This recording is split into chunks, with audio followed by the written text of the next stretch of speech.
En términos filosóficos, Althusser contribuyó a posicionar a Spinoza dentro del pensamiento marxista. Eso es una gracia de Althusser, ¿no? Por eso que Antonio Negri después en las últimas mareas del althusserianismo recurre a Spinoza, pero un tema que Althusser introdujo. Althusser valora de manera positiva el determinismo de Spinoza, que todo el mundo valora de manera negativa, o sea, esto de que la libertad es una pura ilusión, entonces todo el mundo reclama y dice, no, la libertad es real, ¿sí?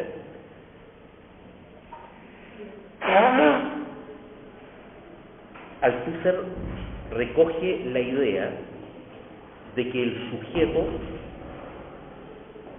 es un aspecto de algo, pero no es algo.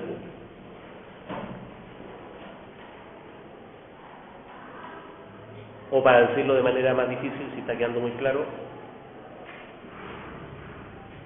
Althusser reconoce la crítica que Spinoza le hace a la idea cartesiana del sujeto. La idea cartesiana es que el sujeto es una entidad como tal, una entidad real, que está puesta en un cuerpo, pero que es real por sí misma.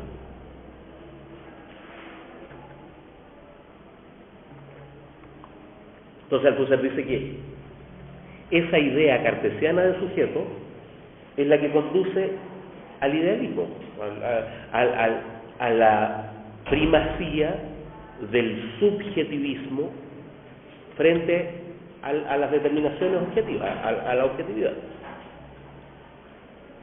Un poco Althusser pone a Descartes como una especie de precursor de Schopenhauer, digamos, de Kierkegaard, ¿sí? Del irracionalismo subjetivista.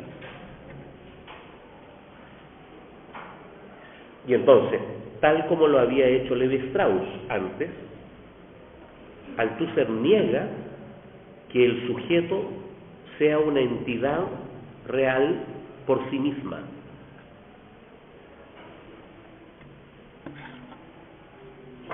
En ese sentido, interpreta Althusser la palabra hombre, el hombre. El hombre. Noten que Descartes tiene un libro que se llama El Tratado del Hombre, ¿sí? En el Tratado del Hombre lo que explica es la dualidad alma-cuerpo. Y lo que dice Descartes es que el hombre como tal es el alma, no el cuerpo, ¿sí? Entonces, esa dualidad es la que los estructuralistas en general, Althusser en particular, ¿no es cierto?, criticaron, ¿no? Noten que eso es lo mismo que dicen los conductistas. Bueno, los conductistas dicen que no hay, ¿no es cierto?, el tema famoso, no hay un fantasma en la máquina. Alguien que anima la máquina, esto es una máquina, el cuerpo de una máquina, y hay un fantasma adentro que mueve los hilos, no hay eso. ¿Sí? Es muy propio de la psiquiatría moderna, es muy propio de la medicina moderna, diluir lo que la tradición cartesiana llamó alma en puras correlaciones corporales, por ejemplo. Entonces, Althusser reconoce en Spinoza ese detalle. Para Spinoza no hay un alma como tal, sino que en la naturaleza hay un aspecto de la naturaleza que es el pensamiento. Spinoza podría haber estado de acuerdo con la frase de Engels de que el pensamiento es la materia altamente organizada. Es materia altamente organizada. Si lo dijéramos en lenguaje contemporáneo diríamos, mire, en realidad ser un sujeto es tener actividad eléctrica en las neuronas. Eso es ser un sujeto. No hay nada más que neuronas y actividad eléctrica, ¿sí? Ese criterio a Althusser le parece un criterio materialista, y entonces ese criterio es famosamente lo que se puede llamar el inmanentismo en Spinoza. No hay sobre la materia otro principio. Desde luego no hay Dios, y tampoco hay este representante, ¿no es cierto?, como singular de lo que sería Dios, que es el alma. Todo es materia en movimiento, ¿sí? Ese es el auténtico materialismo. O sea, no hay sujeto trascendental en el sentido geométrico preciso de más allá o por fuera de la materia. Y entonces por eso que digo sujeto trascendental, porque Althusser conecta a Kant con Descartes, ¿no? Y dice, en el fondo lo que hizo Kant es darle una estructura a esta entidad cartesiana, el sujeto cartesiano pero con una estructura de la facultad de conocer. Todo eso es un mito idealista. Noten que la misma crítica es la que hace Michel Foucault en Las palabras y las cosas. ¿Sí? El hombre sería una creación de la modernidad, de la cultura ilustrada, qué sé yo, sería como, desde la perspectiva de Foucault, es como la culminación del idealismo ilustrado.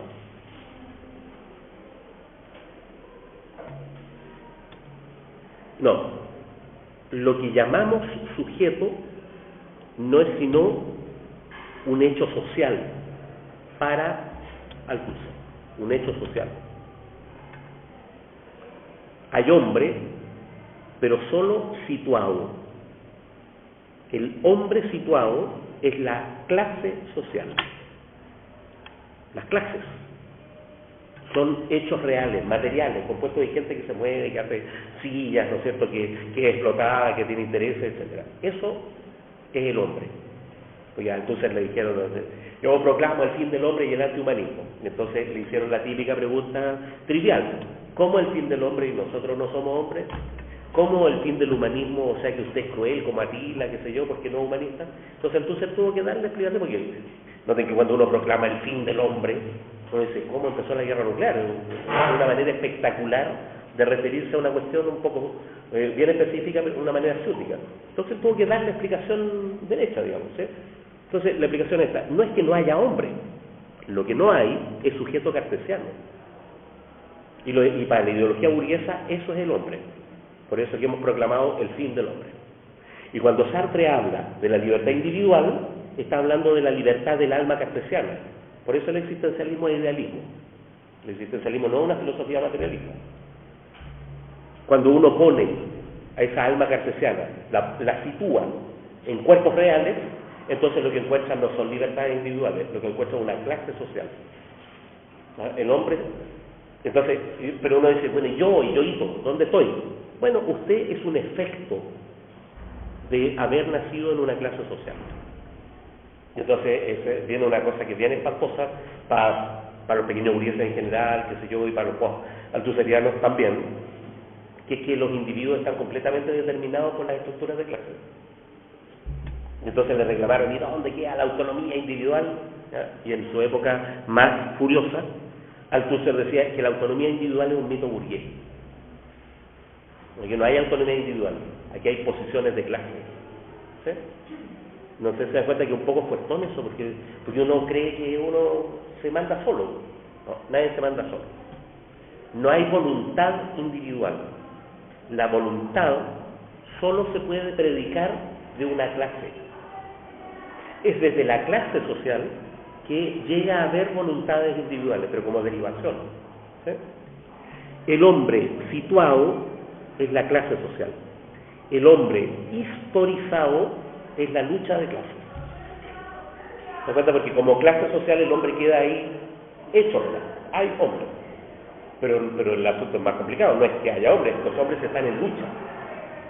Y a eso, a que los hombres estén de hecho en lucha, es lo que Althusser llama historicidad. Él es un antihistoricista. ¿Sí? Pero si hubiera algo así como historicidad, lo que ellos quieren decir es que hay lucha de clases. Eso que los idealistas y los pequeños burgueses llaman historicidad, en realidad Althusser, que es materialista, lo llama lucha de clases. ¿Sí? Esa es la categoría correcta. El hombre particular, con sus responsabilidades morales absolutas, ¿no es cierto?, a los Kant o a los Sartre, es producido completamente por la clase social, por la lucha de clases. Entonces por eso después todo el post-althusserianismo critica eso. Y lo que dicen es que Althusser negó al sujeto de la política, pero los tipos no rescataron la idea del sujeto. negó la libertad en la política, por decirlo así, negó el elemento de la voluntad. Y los post-althuserianos trataron de poner ese elemento de la voluntad en una especie de arbitrariedad individual, en lo que se llama, ¿no es cierto?, los sujetos nómadas, que cambian de posición en posición, que, claro, están determinados, pero están determinados de manera contingente. Entonces, ojo, la determinación althuseriana es una determinación global. El que es obrero es obrero. Y entonces después los posmodernos dicen que eso es esencialismo. Hay una esencia que me cae por ser obrero, ¿sí?, por ser burgués. Los posmodernos, los postalthuserianos reemplazaron esa idea de determinación global por una idea de determinación local, puramente particular. Claro que estamos determinados, pero estamos determinados de manera contingente, paso a paso. Y como esas contingencias no están cerradas, no son grandes estructuras que nos obligan a una acción determinada global, yo en la contingencia puedo decir que no, puedo hacerme el leso, tengo alternativas. Frente al determinismo de las estructuras, los postalthuserianos abrieron el determinismo diciendo, mire, lo que pasa es que no hay estructura y por lo tanto no hay determinismo, lo que hay es contingencia. Entonces la determinación de clase fue reemplazada por la idea de posición de clase o por la idea de subjetivación, ¿sí? O sea, en cada acto yo manifiesto estar en una clase o no, ¿sí? Y entonces la clase no es una distinción, como se dice ahora, esencialista para los posmodernos. No, eso es lo que los posmodernos le critican a Althusser, que sería esencialista. Este cariño por Spinoza hace que Althusser afirme que Spinoza es el primero en que ha puesto al hombre como objeto. Al hombre como objeto, que eso es lo que es, no es sujeto, es objeto. Es un objeto determinado por leyes estructurales de la sociedad y de la lucha de clases. No leyes de la sociedad y la historia, no, leyes de la sociedad y de la lucha de clases. El determinismo, es decir, el dinamismo de la estructura es la lucha de clases, no el devenir. La estructura no deviene. Por lo tanto, en su máxima expresión de cariño, Althusser dice que el materialismo histórico, ¿sí?, proviene de Spinoza. Hay una frase famosa: nadie puede ser marxista si no ha sido primero espinosista. Interesante el punto, porque es como extraño, digamos, la asociación, ¿no? Mi opinión es que es un problema muy francés. El sujeto cartesiano es un asunto francés. Y la manera en que los franceses se lo han tratado de sacar de encima es Spinoza, ¿sí? Hay la tradición del espinosismo. Y Althusser está en esas coordenadas culturales, por decirlo así. O hay alma en el sentido de espíritu trascendente, o hay un puro cuerpo, ¿sí? Y noten que por esa vía del puro cuerpo, pero ya no global ni estructural, es que se llegó a la idea de máquinas deseantes, pues, en el anteoísmo. Las máquinas deseantes son literalmente máquinas. Y deseante significa solo que frente a la contingencia toman decisiones arbitrarias. No, deseante no significa que tengan deseos globales que orientan sistemáticamente la acción hacia un lado. No, significa que cuando les pasa algo pueden decidir, ¿no es cierto?, arbitrariamente, contingentemente, una cosa o lo contrario. Entonces, ¿sí? Y la noción que, por ejemplo, Valentina, no sé si estoy como más, pero Negri utiliza también como Spinoza en la idea del conato o algo así. Justamente, entonces, Spinoza, o sea, Negri recogió el tema. Spinoza es el materialismo. No hay trascendencia, no hay sujeto cartesiano. Pero por otro lado, a Antonio Negri le interesa criticar el determinismo. Porque Althusser es espinosista en el sentido de que es materialista y de que es determinista. Negri es espinosista en el sentido de que es materialista, pero no es determinista. Y entonces por eso Negri, frente a Althusser, es de una generación posterior, frente a Althusser dice que si uno hubiera leído bien, habría descubierto que Spinoza tiene dos ideas que desmarcan el determinismo. la idea de conatus y la idea de potencia, que es como la expresión en la sociedad del conatus. El conatus es una cuestión general del ser.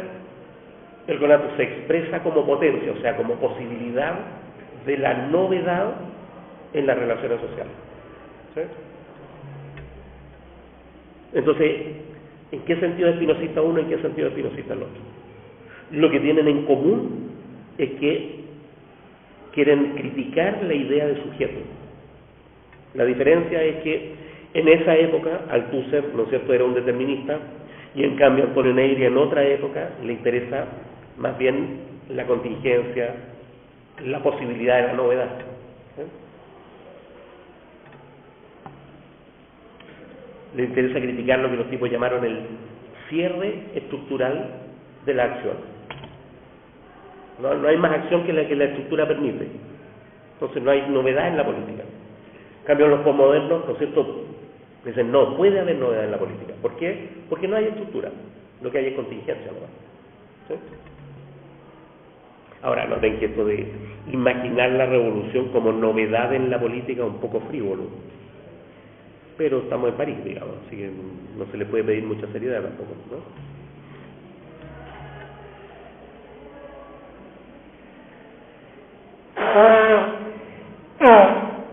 Ahora, todo el mundo en los manuales de filosofía dice que un seguidor de Spinoza es Hegel. Y entonces, como si Hegel está en la tradición espinosista, ¿cómo hablar tan bien de Spinoza y tan mal de Hegel? ¿Cómo conciliar una cosa con la otra? Lo que pasa es que Hegel traicionó el inmanentismo espinosista, porque puso a estas, ¿no es cierto?, a estos sujetos, primero, porque puso a este aspecto, ¿no es cierto?, que es el pensar, en el marco de una historia. Entonces, ahí, ¿en qué traicionó Hegel a Spinoza? Introdujo el devenir. O sea, introdujo el enfoque que ya Saussure había criticado, ¿no es cierto?, esto del devenir diacrónico, ¿sí?, cuando en realidad lo único que científicamente se puede determinar son las estructuras sincrónicas. ¿Sí? Introdujo el devenir. Pero no solo introdujo el devenir, sino que puso, porque Althusser se da cuenta que en Hegel no hay dualidad alma-cuerpo, sino que hay este objeto, claro, pero ese objeto lo puso en una historia que deviene de manera determinista, necesaria y teleológica.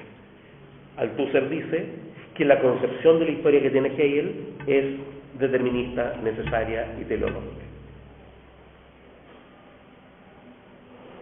No solo eso, sino que las contradicciones que hay en la historia se resuelven a través de síntesis que son armónicas, que son pacificadoras.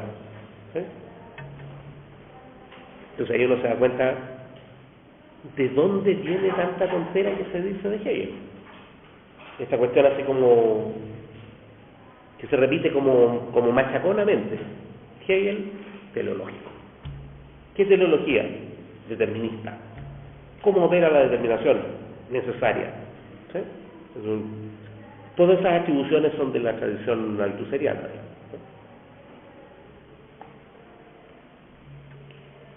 Sin embargo, Althusser reconoce algo de Hegel. Sépanlo, ¿eh? El más malo de la historia tiene algo bueno. Lo malo es el determinismo, la teleología, la necesidad del devenir, la pacificación, pero es una cosa buena. Curiosamente, Althusser reconoce la idea de espíritu en Hegel, porque Althusser se dio cuenta, quién sabe de dónde lo sacó, pero se dio cuenta de que el espíritu es una conciencia impersonal, de que el espíritu hegeliano no son individuos, sino que el espíritu hegeliano, así dice Althusser, es un proceso sin sujeto. Cosa interesante porque muestra que para los franceses sujeto es sinónimo de individuo. Entonces cuando no hay individuo, los tipos dicen, ve, no hay sujeto. Y entonces como el espíritu no son los individuos, sino que el espíritu del pueblo, y como hay devenir, entonces Althusser dice, pero a Hegel se le ocurrió la idea de que hay un proceso sin sujeto que está por sobre las conciencias individuales. Eso es el espíritu. Y entonces hace la siguiente cuenta. Eso es el núcleo racional de la dialéctica. Para Althusser, el núcleo racional de la dialéctica es la idea de que el espíritu es impersonal, está por sobre los individuos, determina a los individuos. El núcleo místico, el velo místico de la dialéctica es una concepción historicista necesaria y teleológica. Entonces lo que hay que hacer es criticar el historicismo y quedarse con esta idea de espíritu, pero bueno, un pecado de Hegel es que ese espíritu es Dios. No, no es Dios. Ese espíritu son las estructuras. Las estructuras son procesos sin sujeto. ¿Y el pueblo no es un sujeto? No, el pueblo no es un sujeto. El pueblo es un acto político que se constituye como el momento de ruptura de una estructura frente a otra.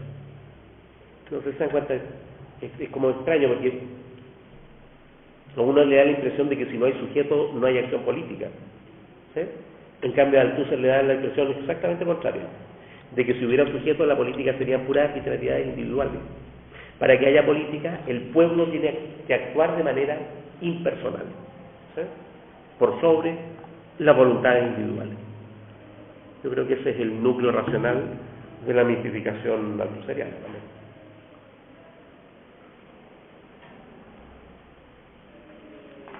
Ahora, todo esto se traduce, queda muy patente, digamos, en la idea de modo de producción. Althusser definió el materialismo histórico como la ciencia de los modos de producción.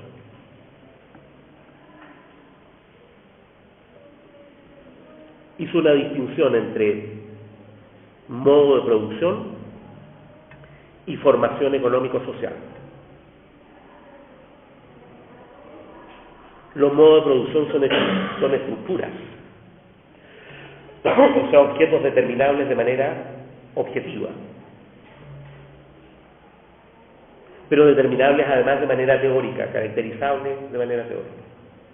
Entonces, Althusser, con respecto al anterior, llega a esta conclusión por la visión de que Hegel también tiene el Estado de Derecho, que también lo es como de postura. Lo que pasa es que para Althusser el Estado de Derecho hegeliano es casi una teocracia, digamos. Corresponde como al derecho de la monarquía prusiana de invocar a Dios como su fuente de poder. Ahora, ¿dónde está eso en Hegel? Nadie se enteró jamás, digamos, pero esa es la idea de que Hegel es un teólogo y que lo que hace es una política teológica, en que la religión, que los franceses cuando hablan de religión entienden la Iglesia Católica. La religión sería fundamental para sostener el Estado, y eso es la asociación de la Iglesia con el Estado. ¿Qué? Como que los franceses nunca se enteraron de que los luteranos no son partidarios de que la religión sea una religión estatal. Ahora, después de Goyer, después de Hippolyte, hasta es comprensible que los gallos no se hayan fijado en el detalle, porque Goyer e Hippolyte contribuyeron a ver la idea de religión de Hegel a través del catolicismo, ¿sí? Incluso contribuyeron a eso criticándolo. Goyer y Hippolyte son ateos, y es como el detalle feo de Hegel es que tenía esta idea de la religión y lo asimilan al catolicismo. Ahí formaron toda la intelectualidad francesa del siglo XX en ese detallito, y entonces ellos lo encuentran feo, pero Labarrière, Jean-Pierre Labarrière, está feliz porque él es jesuita y dice, sí, pues, efectivamente eso es lo bueno de Hegel, pero todo el problema es falso porque Hegel no era católico, incluso era anticatólico, ¿eh? Digo, los modos de producción para Althusser son estructuras. Estructura significa que se pueden determinar objetivamente, pero que tienen el estatuto de construcciones teóricas, ¿sí?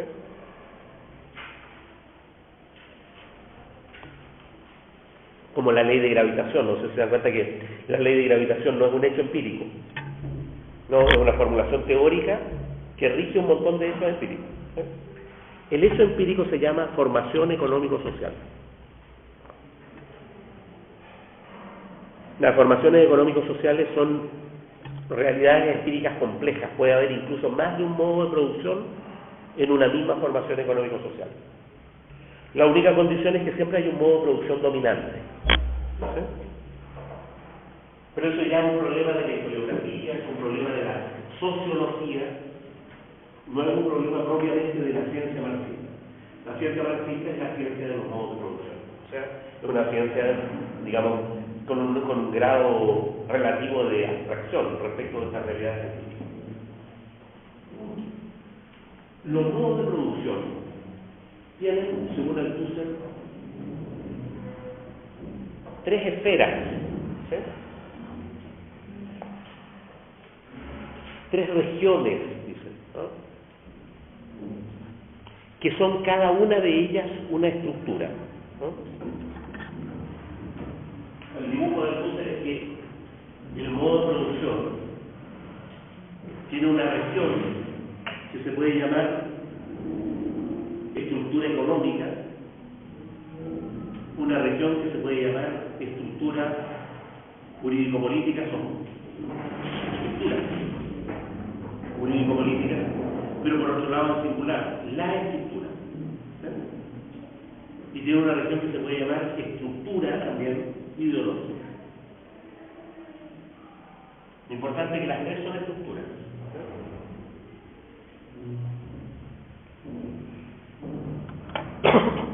Lo que define a un modo de producción son un conjunto de relaciones de producción. Las relaciones de producción pertenecen a la estructura económica. En ese sentido, como lo que define al modo de producción está en el ámbito económico, es que la estructura económica es determinante sobre el modo, es definitoria sobre la moda. Althusser enumera modos de producción. La enumeración que hace es la siguiente: el comunismo primitivo, salto, donde no hay devenir, ¿sí? La estructura discontinua, ¿sí? El esclavismo, el feudalismo, el esclavismo, el modo de producción asiático. Los althuserianos contribuyeron a rescatar la idea del modo de producción asiático, ¿no? Modo de producción feudal, capitalista y comunista. Ojo, cosa notable, no aparece el socialismo. Eso es súper importante en la política concreta de Althusser. Para Althusser el socialismo no es un modo de producción.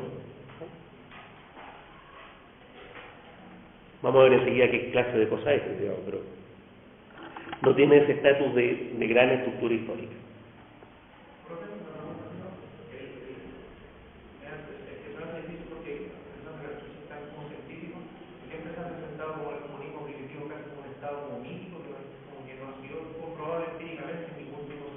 Claro, lo que pasa es que desde un punto de vista puramente teórico, porque estas son distinciones teóricas más empíricas, tienen un correlato empírico, ¿sí? El comunismo primitivo es donde todavía no hay división social del trabajo. ¿Sí? En el momento, el comunismo primitivo es el momento en que el proceso de formación de la división social del trabajo. En sentido puro, siempre hubo división del trabajo. Lo que pasa es que el comunismo primitivo es el proceso de estructuración de la división social del trabajo. Por eso que la lucha de clases empieza en el esclavismo, porque la lucha de clases tiene que ver con la división social del trabajo. ¿Sí? Aquí, estructurada la división del trabajo, empieza la época de la lucha de clases. Y la época de la lucha de clases dura hasta el comunismo, en que, entre otras cosas, se extingue la división social del trabajo, como dice Marx en la ideología alemana.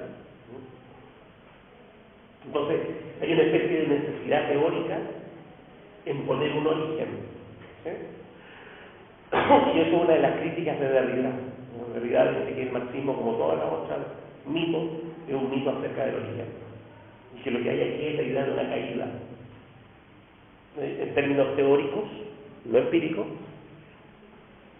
habría como la necesidad de poner una época dorada, un proceso de descomposición, una caída. Es lo que dice Derrida. Y eso hace que toda la historia humana aparezca como un proceso de salvación, de recuperación de la caída, de redención.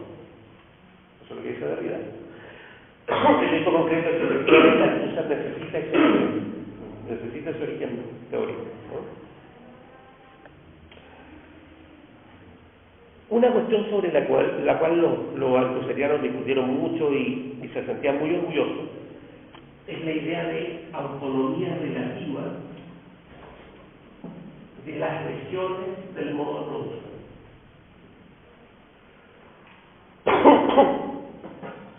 Autonomía relativa significa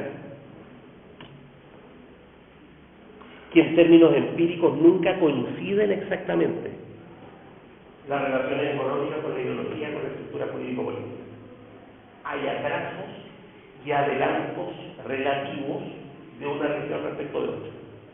Eso es súper importante porque realmente la estructura económica es puramente capitalista, ¿sí? Pero la hegemonía ideológica la tiene el proletariado adelantado.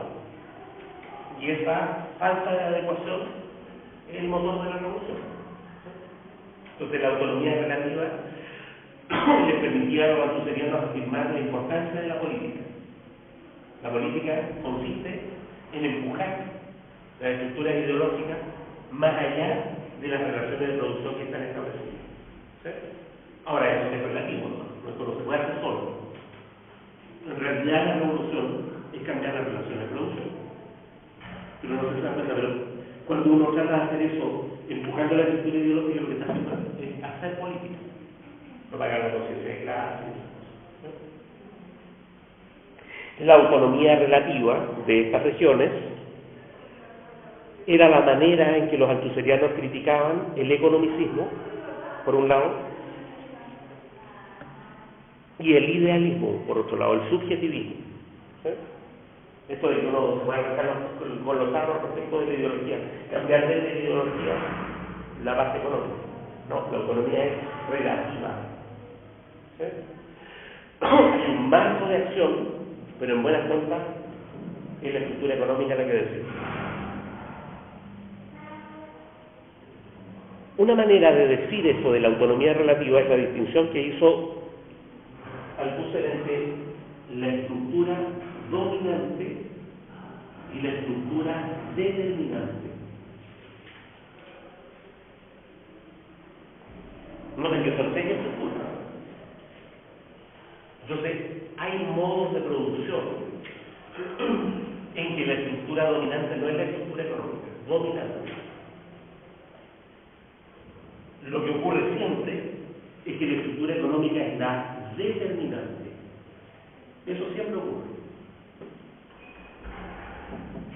El ejemplo de eso que a Althusser le interesa es el feudalismo.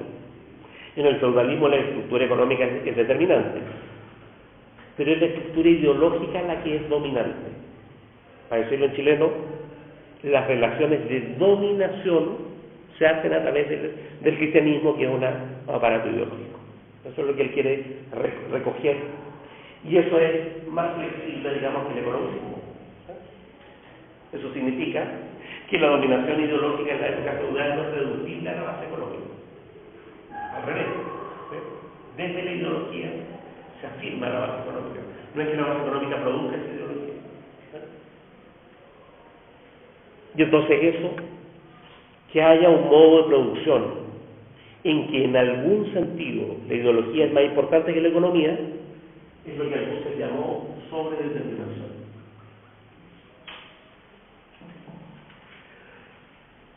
Si uno hace la diferencia entre determinación y dominación, entonces la sobredeterminación ocurre cuando la estructura determinante no es la dominante. Otro ejemplo muy importante de eso es el legalismo burgués, el legalismo liberal, ¿sí? O no liberal, digamos, no, el legalismo estatalista. O sea, cuando los tipos desde las estructuras jurídico-políticas quieren ordenar la base económica. ¿Sí? Como keynesianismo, ¿no? Como el keynesianismo, como el legalismo soviético. ¿Sí? O sea, eso es importante porque realmente el Estado es dominante sobre el capital. Sin embargo, eso tiene un límite. ¿Por qué? Porque el capital es determinante. Entonces, el reverso de sobredeterminación es la idea de determinación en última instancia. Y noten que esos dos aspectos, es lo que significa autonomía relativa. Bastaba con establecer la posibilidad de movilidad. De repente las flechas pueden ir para abajo, no solo para arriba. Después los postestructuralistas sostuvieron que esta determinación en última instancia era una especie de economicismo encubierto, ¿sí? Y le criticaron esa idea.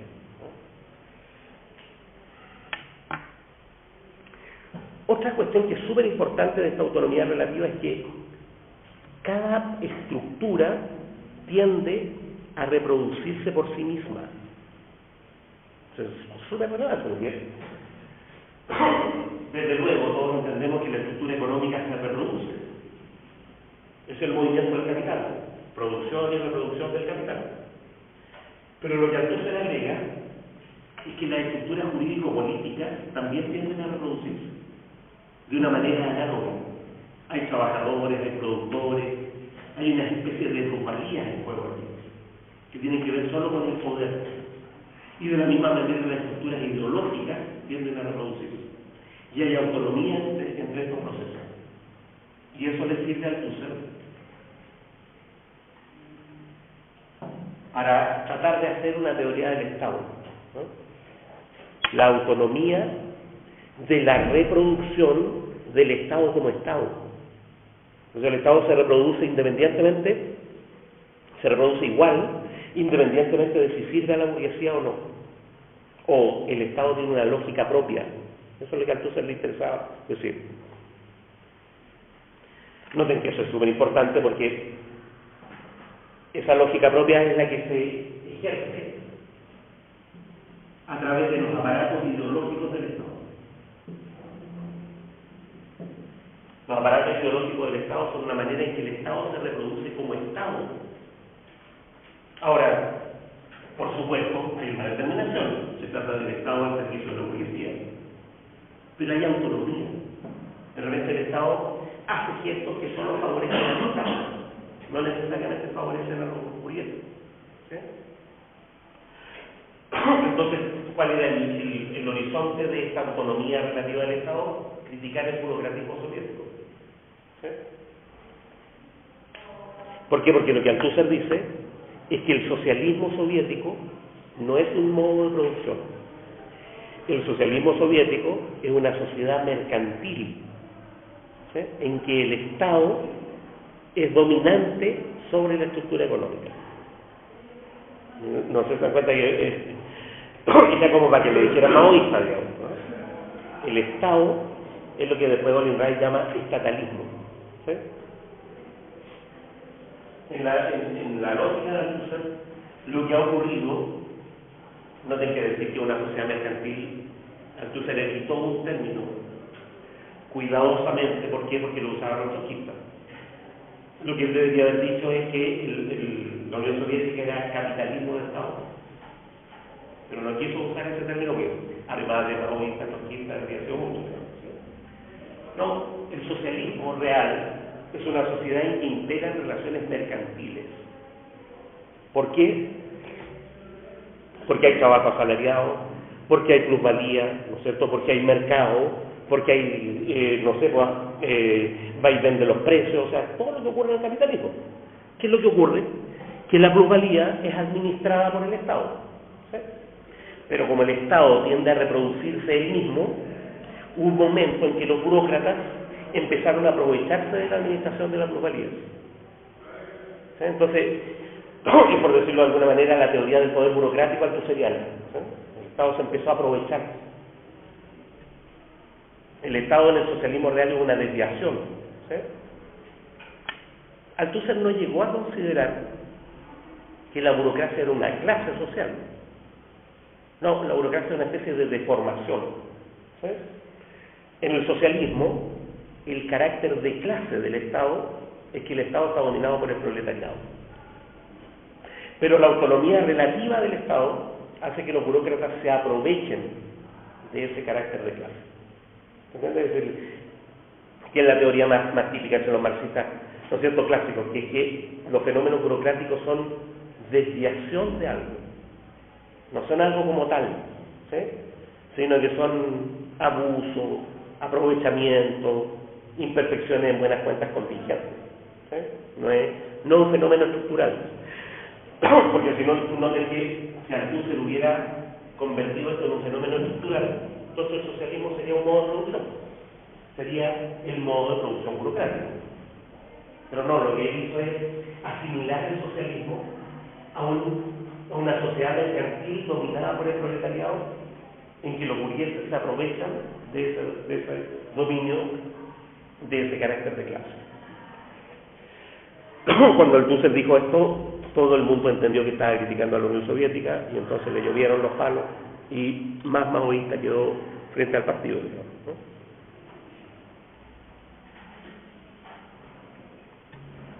Aquí lo relevante es esto, como teoría del Estado, digamos.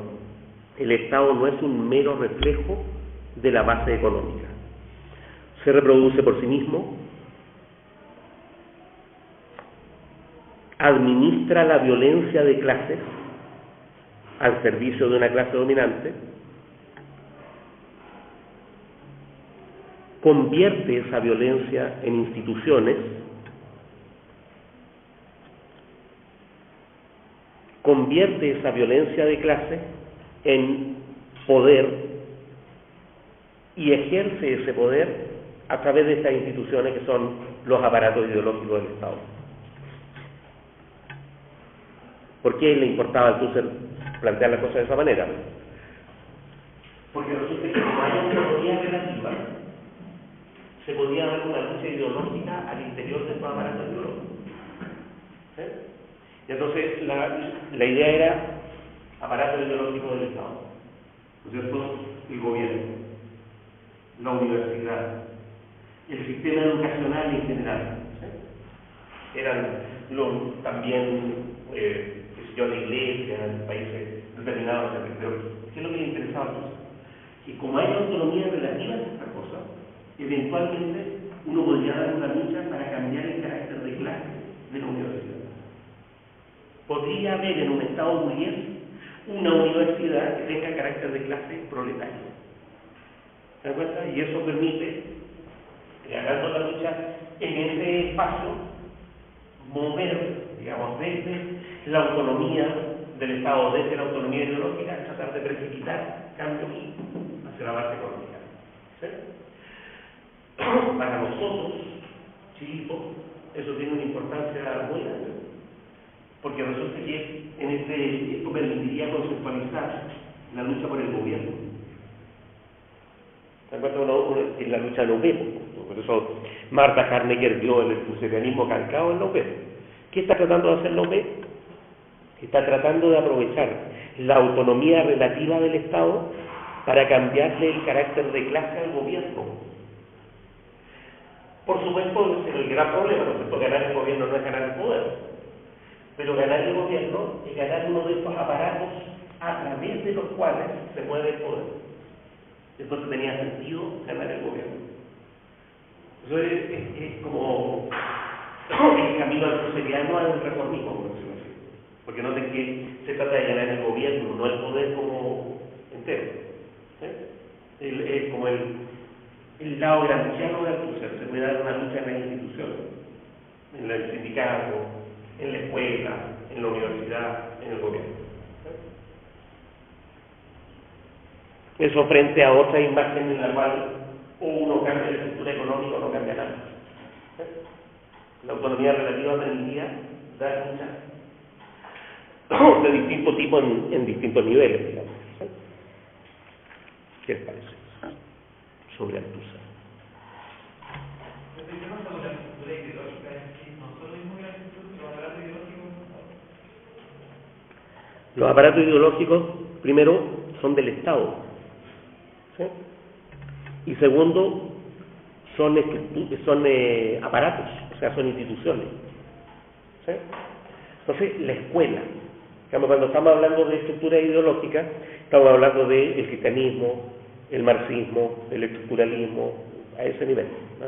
Al nivel de la teoría, digamos, ¿no? Los aparatos ideológicos son la teoría convertida en instituciones, ¿sí? Entonces eso hace que las estructuras ideológicas por sí mismas sean abstractas. Dar la lucha política a nivel puramente ideológico no tiene mucho sentido. Lo que hay que hacer es dar la lucha ideológica en el marco de las instituciones. O sea, la pelea, por ejemplo, entre marxista y existencialista es para cambiarle el carácter de clase a la universidad.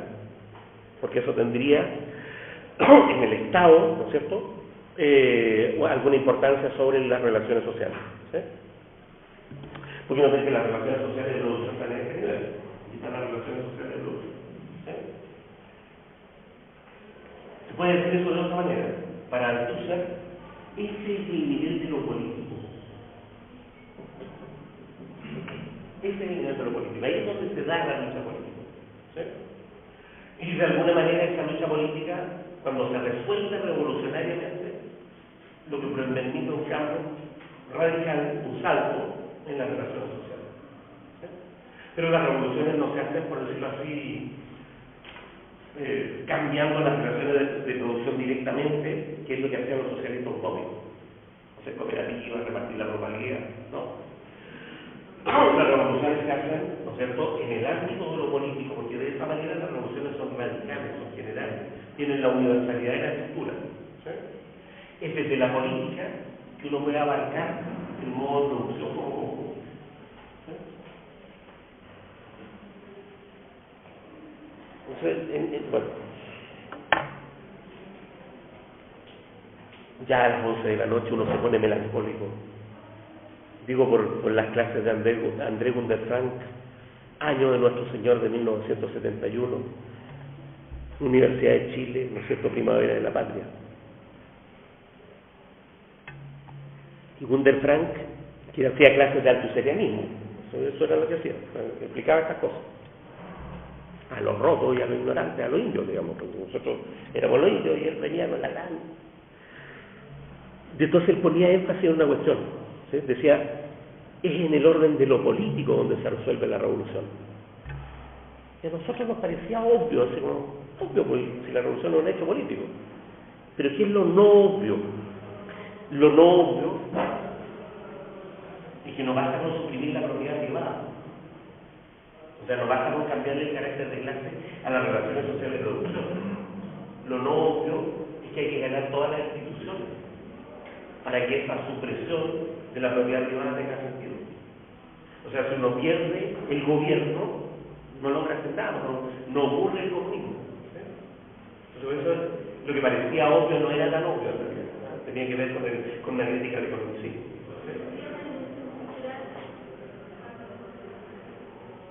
Claro, tal como los altuserianos lo plantearon, el problema era más político que cultural, ¿sí?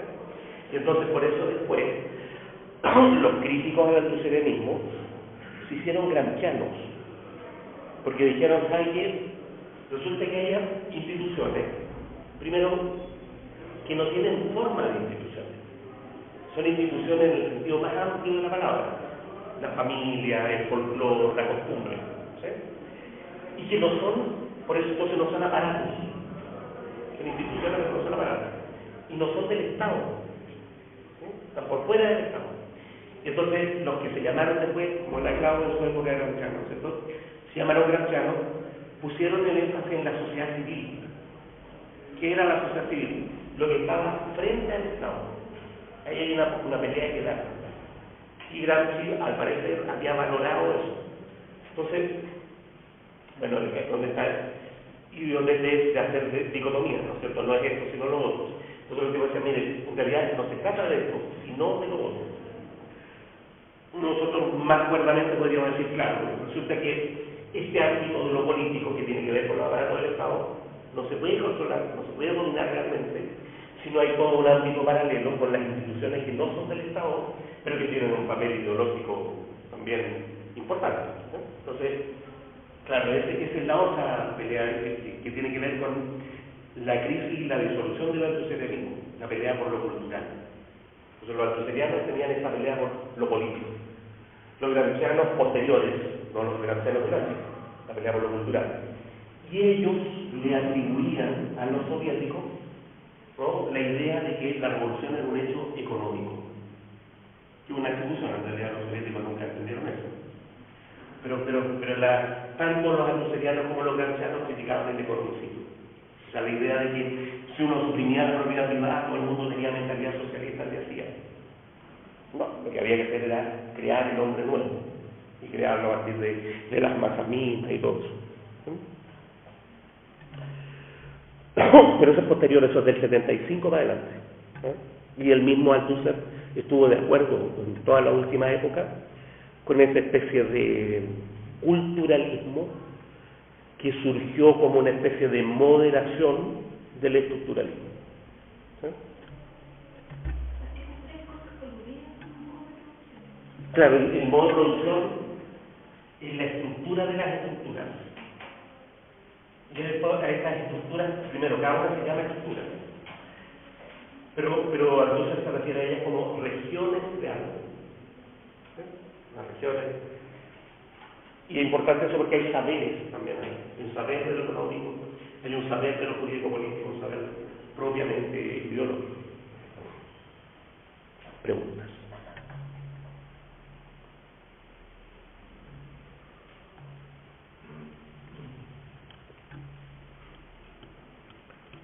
Althusser no era maoísta, fue acusado de maoísta, pero los althuserianos sí que eran maoístas. Entonces hay una cosa que es como un poco dramática, digamos. Aparte del drama de que el maestro desaparecía cada 3 meses y lo internaban en el manicomio, digamos, ¿no? De que Althusser tenía un montón de alumnos que eran mucho más puntudos que él, ¿sí? Althusser era un tipo moderado, ¿no? Incluso, como decíamos la vez pasada, del 76 para adelante, apoyó al eurocomunismo. Y ahí todos los alumnos ultras que eran maoístas pelearon con el maestro, y eso fue una de las razones por las cuales se desencadenó el post-althuserianismo. O sea, los años 60 todos con Althusser, los años 70 todos contra Althusser, ¿sí? Y por eso que decíamos la vez pasada que murió relativamente aislado de todos sus discípulos. A la hora de los que hubo, todos dijeron que eran anti-althuserianos, después de haber sido como fanáticamente althuserianos. ¿Por qué digo esto? Porque el destino de esos maoístas es bastante curioso. Es bastante curioso, ¿sí? No sé si saben, pero los althuserianos famosos que se conservan, digamos, algunos se tiraron por la ventana: Rancière, Badiou, Regis Debray, que llegó a ser una figura intelectual por un accidente biográfico, digamos. Lo tomaron preso en Bolivia y eso lo convirtió en un gran intelectual, ¿sí? Hoy día, el extremo del post-althuserianismo, digo hoy día, año 98, 99 para adelante, o sea, en los últimos 10 años, ha hecho un giro, adivinen, ¿hacia qué? Adivinen, hacia la religión.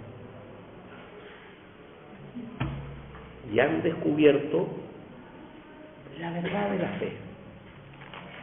Entonces, voy a enumerar nomás, pero para que vean que el maestro estaba loco, pero mantuvo su altura, ¿no? Regis Debray tiene un libro del año 2003 que se llama El fuego sagrado, que marca su reconciliación con la religión. En el año 2004, ¿no?, tiene un libro, como la mayoría de los libros de Regis Debray son autobiográficos, un poco triste, porque los libros teóricos de Reyes de Oret son sobre él. Yo, es como los turistas que se sacan fotos frente a la Mona Lisa. Yo frente a la Mona Lisa, yo frente a la Torre Eiffel. Dios, dos puntos, un itinerario. En que Reyes de Oret cuenta dos itinerarios: el itinerario de Dios y el de él respecto de Dios.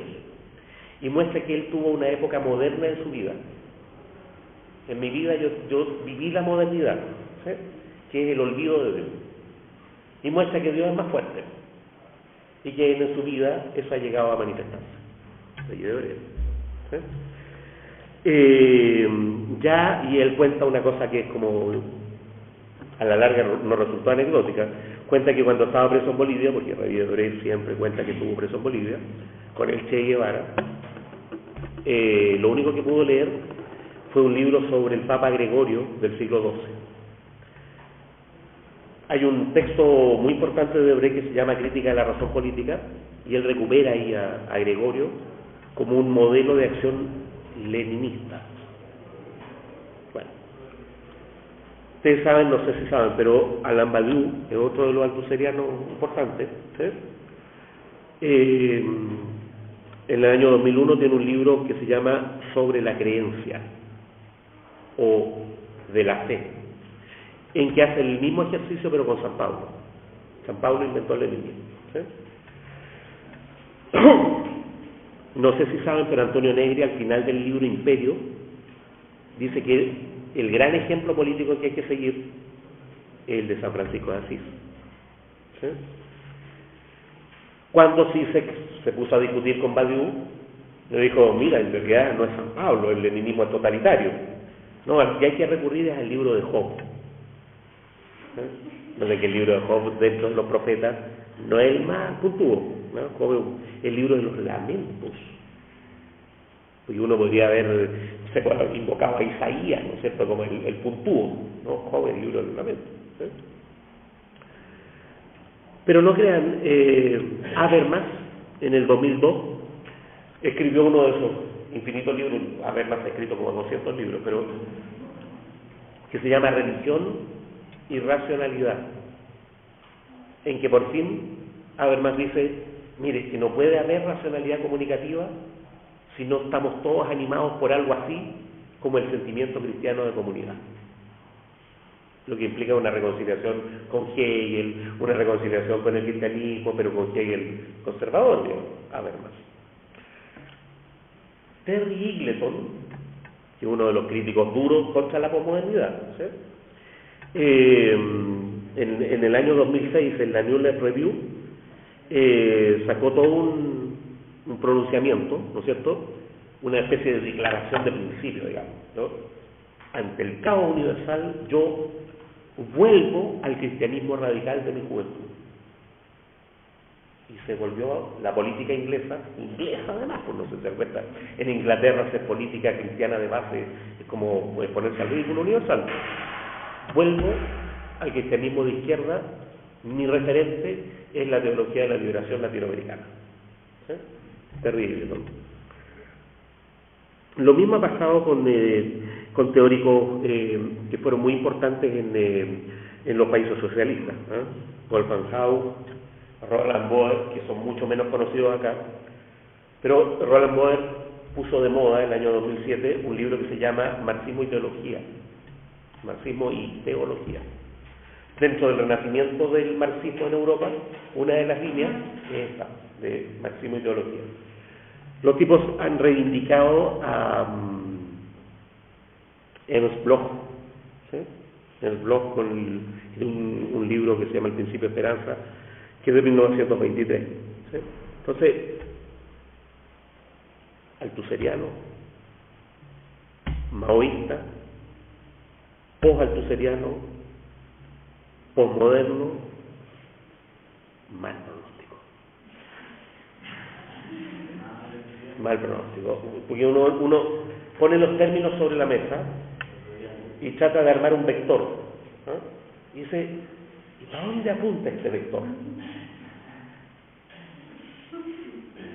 No miren a los marxistas, mírenlo a él.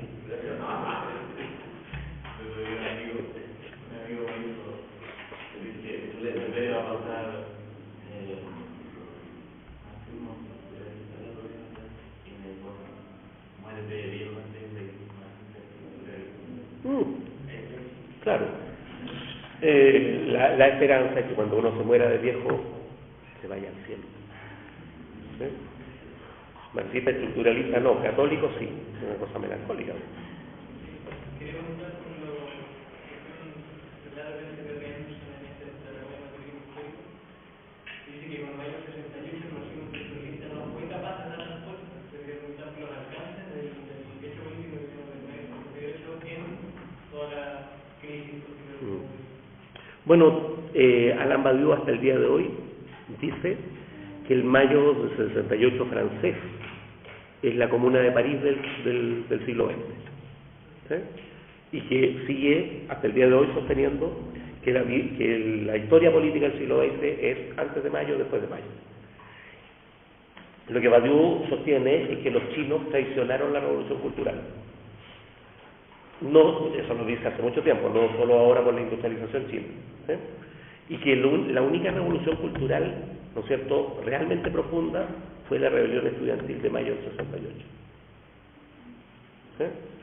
El fracaso se debió a que los maoístas le hicieron más caso a los chinos que a los propios estudiantes, ¿sí? Cuando en realidad mayo del 68, como digo, era una revolución más profunda.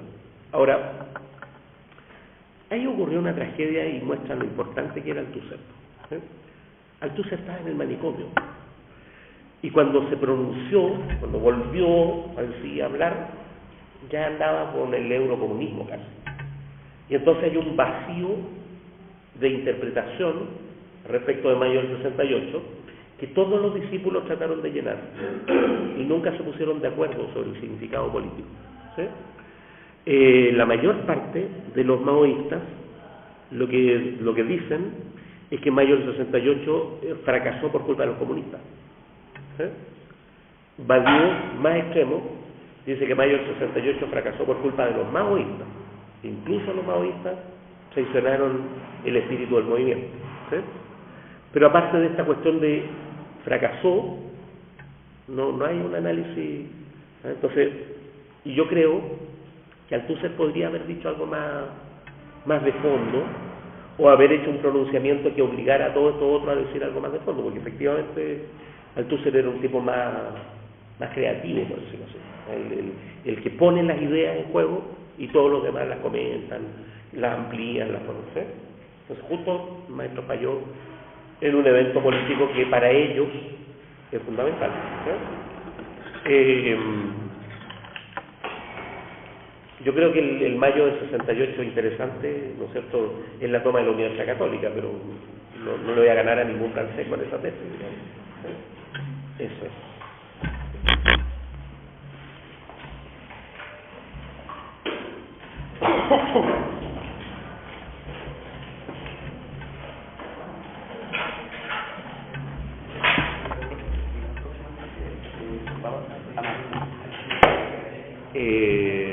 No, porque hice un seminario sobre Marcuse los viernes en la mañana. Lo que voy a hacer es detenerme más en las tendencias actuales, en qué anda la discusión teórica y práctica. Y ahí vamos a terminar. Hola, se llama, para que me envíe esta cosa que se haya elaborado,